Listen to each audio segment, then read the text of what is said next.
शैलेश बसवकर.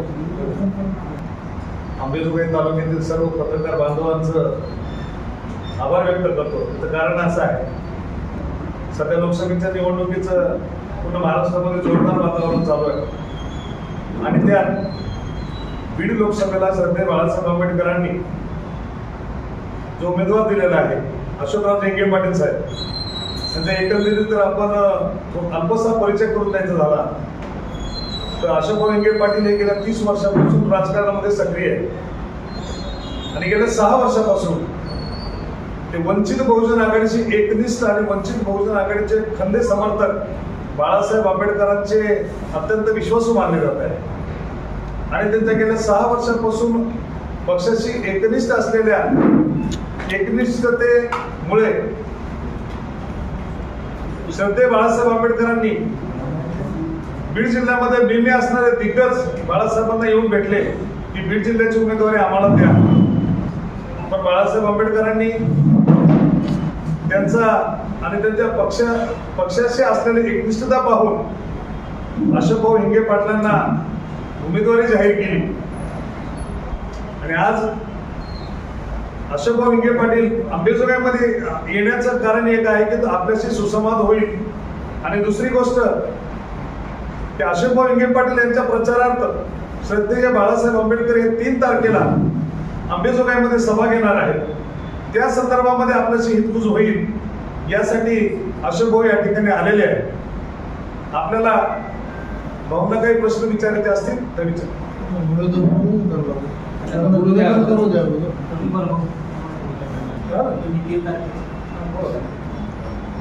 सर्व पत्रकार बांधवांचं मी या ठिकाणी स्वागत करतो.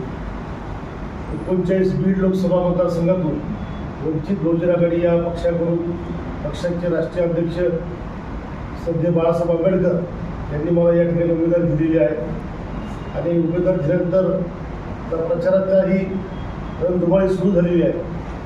गाव वाड्या वस्त्यापर्यंत त्या ठिकाणी मी, माझे सर्व पदाधिकारी, माझे कार्यकर्ते त्या ठिकाणी मतदारापर्यंत पोहोचण्याचं कार्यक्रम काम करत आहे. दिनांक 25 तारखेला मी प्रदेशाध्यक्ष रेखाताई ठाकूर यांच्या उपस्थितीमध्ये मी माझं उमेदवारी अर्ज दाखल केलेला आहे. त्या उमेदवारी अर्जामध्ये सुद्धा ग्रामीण भागातून कमीत कमी 10,000 ते 15,000 लोक बीड शहरामध्ये सहभागी झाले होते मतदार आणि त्यांच्या मोठ्या जल्लोषामध्ये त्या ठिकाणी मी माझा उमेदवारी अर्ज दाखल केलेला आहे आणि आता आजपासून 30 तारखेपर्यंत डॉक्टर बाबासाहेब आंबेडकर यांच्या जयंतीच्या निमित्तानं त्या ठिकाणी कार्यकर्ते बोलत आहेत. सुसंवाद त्यांच्याशी होतोय आणि 3 तारखेला श्रद्धेय बाळासाहेब आंबेडकर माझ्या प्रचारार्थ या अंबेजोगाई शहरामध्ये राहणार.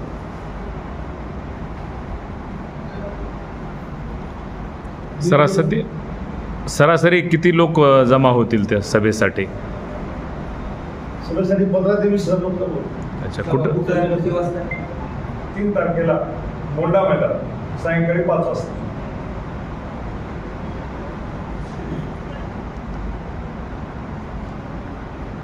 सर, आता भारतीय जनता पक्ष आणि राष्ट्रवादी काँग्रेस शरदचंद्र पवार गट हे दोघं जेव्हा एकमेकांशी बोलतात किंवा दोघं जेव्हा एकमेकांशी आरोप करतात त्यावेळेस सांगतात की भाजपवाले म्हणतात की आमची लढाई थेट वंचितशी आहे आणि राष्ट्रवादीवाले सुद्धा म्हणतात की आमची लढाई भाजपशी नसून वंचितशी आहे.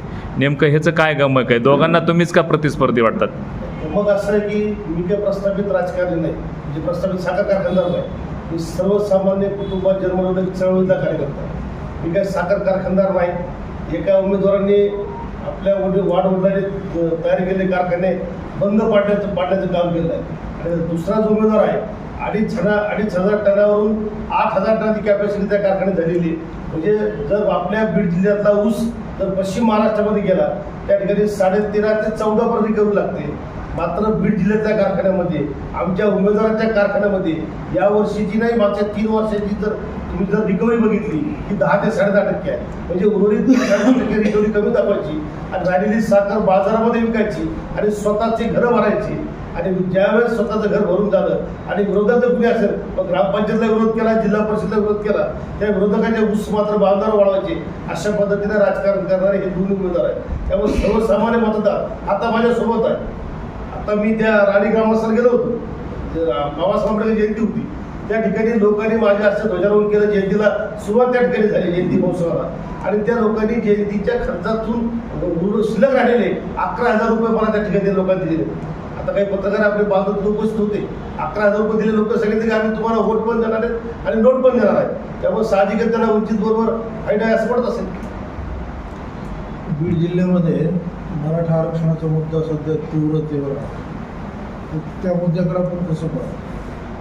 मराठा आरक्षणाचा हा जो मुद्दा आहे महाराष्ट्रातला, त्या मुद्द्यासाठीच मी अखिल भारतीय मराठा महासंघाच्या माध्यमातून गेल्या 30 वर्षापासून कार्यरत आहे. मराठा समाजातल्या अनिष्ट रूढी, प्रथा, परंपरा, समाजाचा वेळ, समाजाचा खर्च वाचवण्यासाठी 1995 ते 2000 पर्यंत सातत्यानं मराठा समाजाचा सामुदायिक विवाह आयोजित सोहळा बीड शहरामध्ये आयोजित केला होता. आणि त्या 5 वर्षाच्या कालावधीमध्ये कमीत कमी 1300 बुधवारांची विवाह कार्यक्रम आम्ही लावले. त्यात स्वर्गीय विनायकरावजी मेटे असतील, स्वतः मी असेल, आम्ही दोघांनी आमची विवाह सामुदायिक विवाह सोहळ्यामध्ये लावली होती. अनेक समाजाच्या प्रश्नावर सातत्याने रस्त्यावर उतरणारा मी कार्यकर्ता आहे.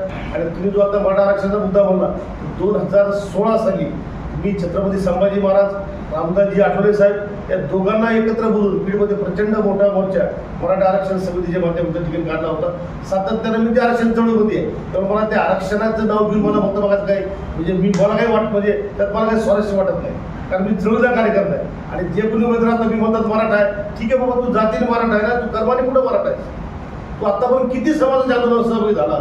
त्यावेळेस सराटी आंदोलनावर आमच्या माता भगिनीवर या पोलीस प्रशासनाने लाठीचार्ज केला, गोळीबार केला, अश्रुधुराच्या नळकंड्या फोडल्या गेल्या.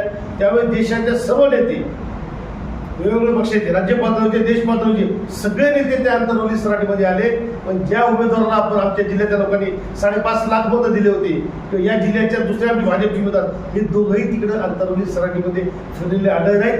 अजूनही त्यांनी आंतरवली सराटीमध्ये जर जरांगे पाटील म्हणले की हे दोन्ही उमेदवार मला भेटायला आले होते, तर अशोक मुंडेचा त्या क्षणी त्या दोन्ही उमेदवारांना पाठिंबा असतो. तुमचं कॅश होईल असं वाटतं का तुम्हाला? ते लोक ठरवतील ना, लोक ठरवतील.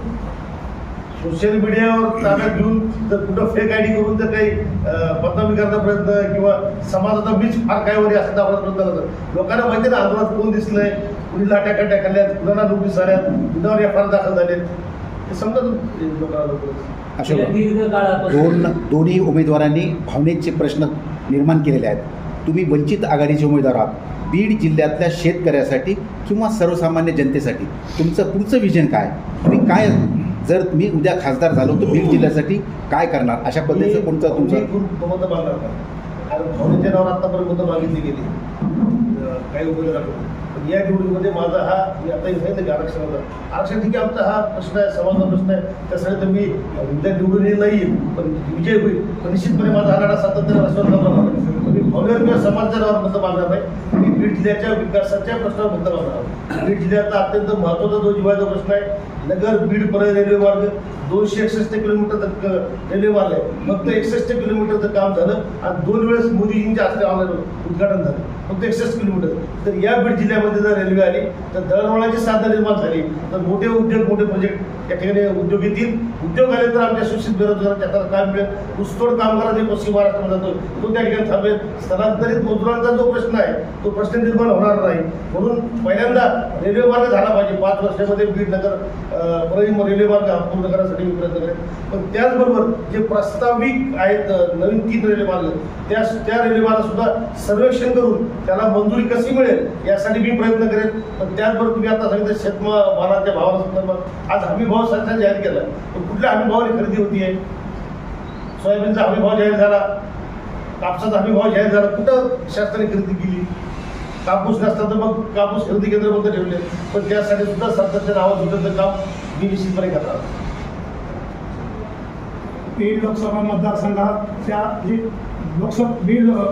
लोकसभेच्या निवडणुकीच्या पार्श्वभूमीवर संघर्ष योद्धा मनोज जरांगे पाटील यांनी कोणालाही पाठिंबा दिला नाही. मराठा, धनगर आणि मुस्लिम हे आरक्षणाच्या विरोधात जे आहेत अशा उमेदवाराला पाडा म्हणून ती डायरेक्ट संदेश देतात.